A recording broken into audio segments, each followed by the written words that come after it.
कुरुक्षेत्र दौरे पर रहेंगे प्रधानमंत्री नरेंद्र मोदी। बड़ी जानकारी आपको दे दे, प्रशासन जोरों शोरों से तैयारियां कर रहा है। करीब 170 एकड़ में पंडाल बनाया जा रहा है। पीएम के दौरे को लेकर सुरक्षा व्यवस्था कड़ी। तो 25 नवंबर को कुरुक्षेत्र दौरे पर रहेंगे प्रधानमंत्री नरेंद्र मोदी। इसको लेकर तैयारियां जोरों शोरों से, सुरक्षा व्यवस्था के पुख्ता इंतजाम।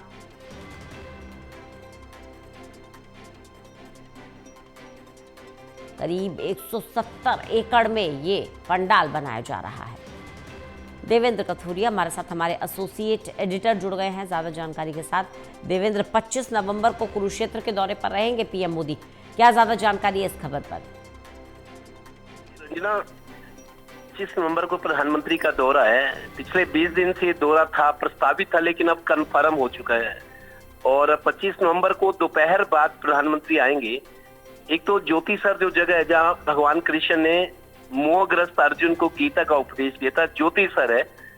कुरुक्षेत्र यूनिवर्सिटी से, कुरुक्षेत्र शहर से महज 4-5 किलोमीटर पेवा की तरफ ज्योतिसर में एक जनसभा रखी गई है, रैली रखी गई है। उसमें प्रधानमंत्री, जिस तरीके से बीजेपी को लगातार समर्थन मिल रहा है, हरियाणा में सरकार बनी 13 महीने पहले, उसके तुरंत बाद महाराष्ट्र में बनी, फिर दिल्ली में बनी, फिर बिहार में बनी, तो हरियाणा से वैसे भी लगाव रहा है। प्रधानमंत्री अक्सर कहते रहे हैं कि हरियाणा से मेरा लगाव रहा है।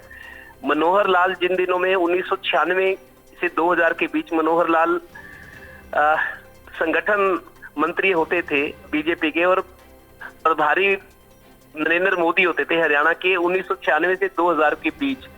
दोनों का इकट्ठा साथ रहा है। तो आज देखिए, एक पीएम और दूसरा सीएम है, तो वो प्रभारी रहे हैं मोदी जी।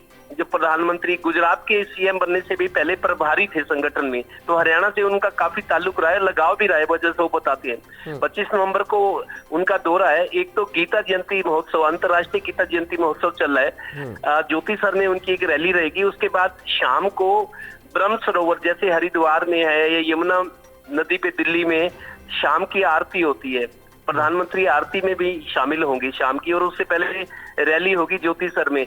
दूसरा, गुरु तेग बहादुर का 350वां शहीदी दिवस मनाया जा रहा है पूरे देश में। हरियाणा में भी पिछले 20 दिन से कार्यक्रम चल रहे हैं। समापन 25 नवंबर को है, और हरियाणा की जो अलग गुरुद्वारा कमेटी बनी है और हरियाणा सरकार मिलकर गुरु तेग बहादुर की 350वें बलिदान दिवस को, शहीदी दिवस को बड़े स्तर पर हर जिले में आयोजन हो रहे हैं, तो उसका भी समापन होगा।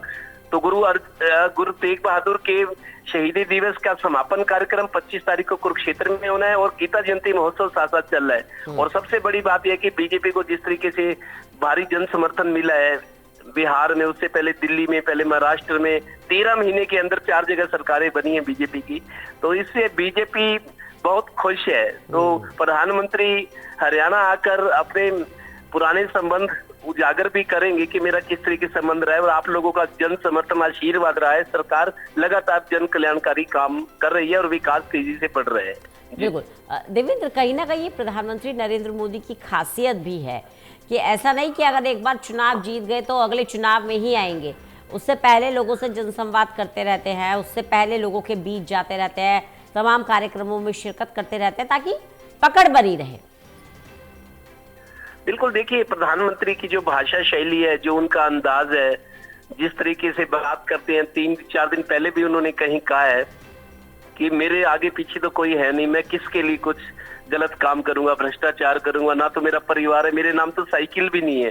4 दिन पहले प्रधानमंत्री ने भाषण में कहा था, मेरे नाम पर तो साइकिल भी है, ना मेरा घर है, मेरा घर तो 140 करोड़ जनता है, मेरे बच्चे आप सब हैं, आपका भाई हूं मैं। मतलब उस तरीके से भाषण देकर लोगों को अपने साथ जोड़कर रखना, उनका आशीर्वाद लेना। और बड़ी संख्या में, रंजना, बड़ी संख्या में महिलाओं में कभी इतनी राजनीतिक जागरूकता नहीं रही। मोदी जी से पहले महिलाएं कम वोट डालती थी, लेकिन नरेंद्र मोदी के आने के बाद जिस तरीके से महिलाओं के लिए एक के बाद एक योजनाएं, लाडकी योजना, लाडली बहन, और हरियाणा में तो पंचायतों में 50% आरक्षण, पुलिस में 10% तक की नौकरियां, तो बहुत सारी योजनाएं महिलाओं को बड़ी संख्या में बीजेपी ने जोड़ा है, और मोदी जी के प्रति उनका विश्वास है। यही वजह है कि बीजेपी को अपार जन समर्थन मिल रहा है, और सियासी तौर पर बहुत बड़ा फायदा लेकर बीजेपी सबसे आगे मजबूत संगठन और लगातार तीसरी बार प्रधानमंत्री है, तीसरी बार हरियाणा में बीजेपी सरकार है, तो बहुत सारी उपलब्धियों से झोली भर दी है लोगों ने।